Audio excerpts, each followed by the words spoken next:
আসসালামু আলাইকুম, সবাইকে স্বাগতম আমার সোলান স্পাইস রান্নাঘরে। আমি আজকে আপনাদেরকে দেখাবো মুরগির দো পেঁয়াজা রান্না। মুরগির দো পেঁয়াজা রান্না করতে আমার যা যা লাগবে। আমার মুরগি লাগবে। দেখেন, মুরগিটা আমি ছোট ছোট করে কেটে নিয়েছি এইভাবে। আমি দেশি মুরগি নিয়েছি দো পেঁয়াজা রান্নার জন্য। আপনারা চাইলে ব্রয়লার মুরগিও নিতে পারেন। আমার আরো লাগবে পেঁয়াজ। আমি পেঁয়াজ একটু বড় করে কেটে নিয়েছি। কাঁচামরিচ, আদা, রসুন, পেঁয়াজ বাটা, লাল মরিচ, হলদি, ধনিয়া গুঁড়া, গরম মশলা গুঁড়া লাগবে। আমার গোটা মেথি, লবণ, তেল। তো চলেন আমি মুরগিটা মাখিয়ে নিই। আমি প্রথমে দিয়ে দিচ্ছি হাফ টেবিল চামচ পরিমাণে লাল মরিচের গুঁড়া। আমি দিয়ে দিচ্ছি 1 চা চামচ পরিমাণে ধনিয়া গুঁড়া। আমি দিয়ে দিচ্ছি 1 চা চামচ পরিমাণে হলুদের গুঁড়া। আমি দিয়ে দিচ্ছি হাফ চা চামচ পরিমাণে গরম মশলা গুঁড়া। আমি দিয়ে দিচ্ছি 1 টেবিল চামচ পরিমাণে রসুন বাটা। আমি দিয়ে দিচ্ছি 1 চা চামচ পরিমাণে আদা বাটা। আদা বাটাটা একটু কম যাবে। আমি দিয়ে দিচ্ছি হাফ টেবিল চামচ পরিমাণে পেঁয়াজ বাটা।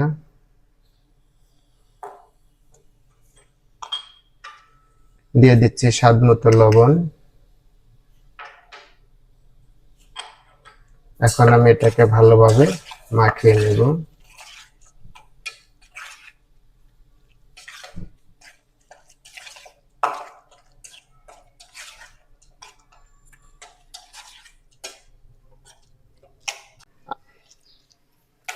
আমরা এখন এটা রান্না করব। চলেন আমরা পরবর্তী ধাপে যাই।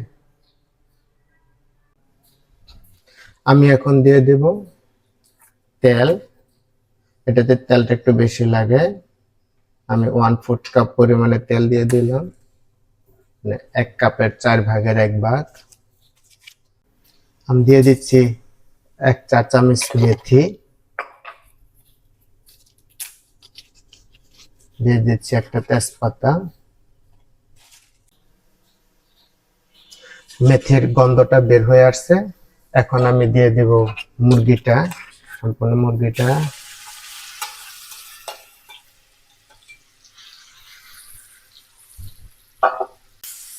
আমি বলটা ধুয়ে পানিটা দিয়ে দিলাম।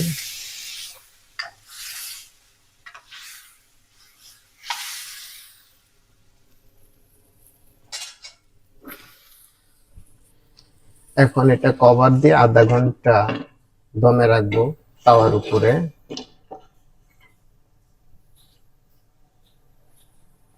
এটা আধা ঘন্টা হবে তাওয়ার উপরে।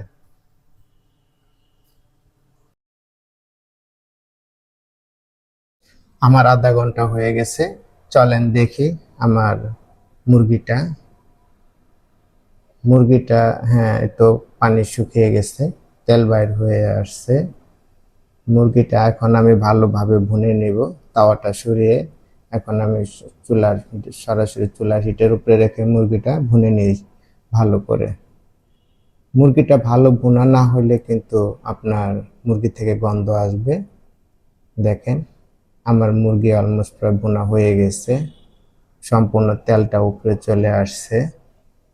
আমি সবসময় মুরগি গোস্ত ভালোভাবেই ভুনি, কারণ গোস্ত মুরগি যত ভালো ভুনবেন। দেখেন আপনারা, আমার মুরগিটা তেল বাইর হয়ে গেছে।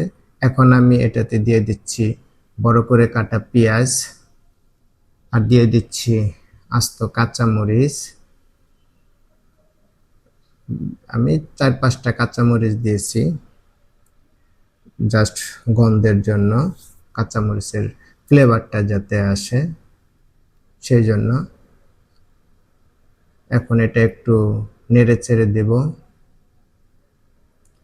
উপরে নিচে করে দিলে এটা ভালোভাবে মশলাটা গায়ে লাগবে।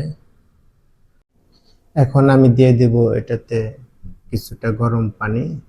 আমি বেশি গরম পানি দেব না। দেখেন, আমি 1 কাপের মতো গরম পানি অ্যাড করলাম এটার সাথে। এখন এটা আমি আবার কিছু সময়ের জন্য দমে রাখবো ভালোভাবে।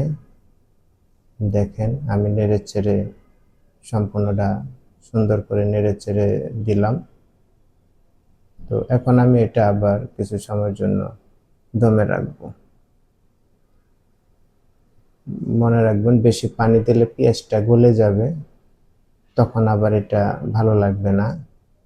পেঁয়াজটা হচ্ছে তরকারি, মুরগির দু পেঁয়াজের পেঁয়াজটা হচ্ছে তরকারি। আমি এটা আবার একটু 5 মিনিটের জন্য দমে রাখলাম। চলেন দেখি আমার 5 মিনিট হয়ে গেছে। দেখেন কি সুন্দর একটা কালার চলে আসছে এবং সম্পূর্ণ তেলটা উপরে চলে আসছে। আমার মুরগির দু পেঁয়াজাটা হয়ে গেছে। এটা এখন আমি টেবিলে সার্ভ করব। চলেন আমরা সার্ভ করি। আমি একটা বল নিয়েছি, বলের মধ্যে এখন আমি আমার মুরগির দু পেঁয়াজাটা পরিবেশন করব। দেখেন আমি সম্পূর্ণ দু পেঁয়াজাটা বলে ঢেলে দিলাম। বাকি মশলাটাও আমি কড়াই থেকে দিয়ে দিলাম। দেখেন আমার দু পেঁয়াজাটা দেখতে কত কালারফুল হয়েছে, খেতেও এটা তেমন সুস্বাদু। আমার রান্না যদি আপনাদের ভালো লাগে তাহলে অবশ্যই একটা লাইক, একটা কমেন্ট, একটা শেয়ার করবেন।